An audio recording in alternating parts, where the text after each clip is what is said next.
اللہ तबारक व तआला मालिकुल मौत से फरमाता है कि तू मेरे दोस्त के पास जा, मैंने इसे आसमानी सख्ती से हर तरह से आजमा लिया है, हर एक हालत में इसे अपनी खुशी में खुश पाया।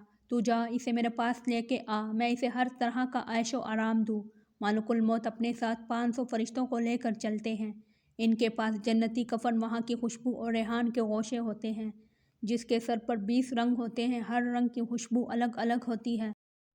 सफ़ेद रेशमी कपड़े में आला मुश्क बतकल्लुफ़ लिपटी होती है। ये सब आते हैं, मालिकुल मौत तो इसके सरहाने बैठ जाते हैं और फरिश्ते इसके चारों तरफ बैठ जाते हैं। हर एक के साथ जो कुछ जन्नती तोहफ़ा है वो इसके अज़ा पर रख दिया जाता है और सफ़ेद रेशम और मुश्क इसकी थोड़ी थले रख दिया जाता है।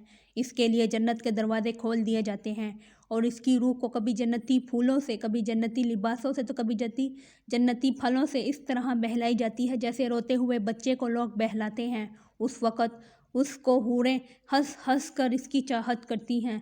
रूह इन मनाज़र को देखकर बहुत जल्द जिस्मानी कैद से निकल जाने का कसद करती है। मालिकुल मौत फरमाते हैं, हाँ ए पाक रूह, बग़ैर कांटे की बेड़ियों की तरफ और लदे हुए केलों की तरफ और लंबी लंबी छाँव की तरफ और पानी के झरनों की तरफ चल।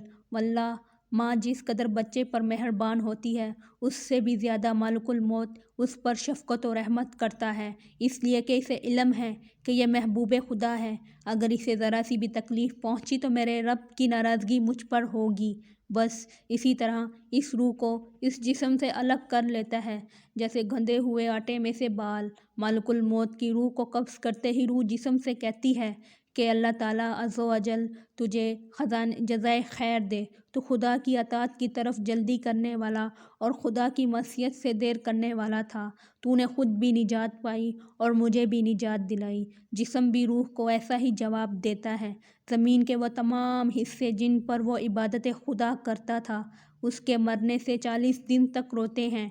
इसी तरह आसमान के वो कुल दरवाज़े जिससे इसके नेक अमाल चढ़ते थे और जिनसे इनकी रोज़ियाँ उतरती थी उस पर रोते हैं। उसी वक़्त वो 500 फरिश्ते इस जिस्म के इर्द गिर्द खड़े हो जाते हैं और इसको नहलाने में शामिल रहते हैं। इंसान इसकी करवट बदले उससे पहले खुद फरिश्ते बदल देते हैं और इसे नहला कर इंसानी कफ़न से पहले अपना साथ लाया हुआ कफ़न पहना देते हैं और इसकी खुशबू से पहले अपनी खुशबू लगा देते हैं और इसके घर के दरवाज़े से लेकर इसकी कब्र तक 2 रूह सफ़ें बांध कर खड़े हो जाते हैं और इसके लिए इस्तग़फ़ार करने लगते हैं। उस वक़्त शैतान उस ज़ोर से रंज के साथ चीखता है कि इसके जिस्म की हड्डियाँ टूट जाती हैं और कहता है कि मेरे लश्करियों, तुम बर्बाद हो जाओ, हाय ये तुम्हारे हाथों से कैसे बच गया। वो जवाब देते हैं कि ये तो मासूम था। जब इसकी रूह को लेकर मालिकुल मौत चढ़ते हैं तो हज़रत जिब्राईल अलैहिस्सलाम 70,000 फरिश्तों को लेकर इसका इस्तकबाल करते हैं। हर एक इसे जद्दगाना बशारत खुदावंदी सुनाता है, यहाँ तक कि इसकी रूह अर्श खुदा के पास पहुँचती है। वहाँ जाते ही सजदे में गिर पड़ती है। उस वक़्त जनाब बारी ताला का इरशाद होता है कि मेरे बंदे की रूह को बग़ैर कांटों की बेड़ियों में और तह बतह केलों के दरख्तों में और लंबे लंबे सायों में और बहते पानियों में जगा दो।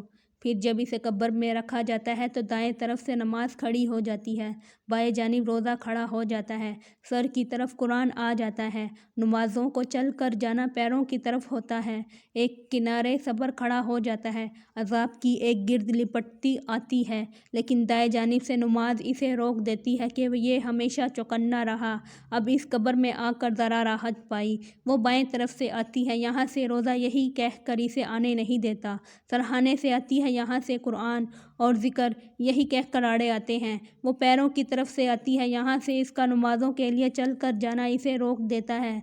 गर्ज़ चारों तरफ से महबूब के लिए रोक हो जाती है और अज़ाब को कहीं से राह नहीं मिलती। वो वापस चला जाता है। उस वक़्त सब्र कहता है कि मैं देख रहा था, अगर तुमसे ही ये अज़ाब दफ़ा हो जाए तो मुझे बोलने की क्या ज़रूरत, वरना मैं भी इसकी हमायत करता।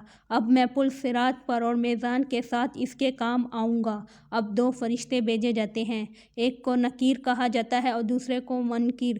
یہ اچک لے جانے والی بجلی جیسے ہوتے ہیں، ان کے سیاہ دانت جیسے ہوتے ہیں، ان کے سانس سے شعلے نکلتے ہیں، ان کے بال پیروں تک لٹکے ہوتے ہیں، ان کی دونوں کندھوں کے درمیان اتنی مسافت ہوتی ہے، ان کے دل نرمی اور رحمت سے بالکل خالی ہوتے ہیں، ان میں سے ہر ایک کے ساتھ میں ہتھوڑے ہوتے ہیں کہ اگر قبیلہ ربی اور قبیلہ مضر جمع ہو کر اسے اٹھانا چاہیں تو ناممکن ہے۔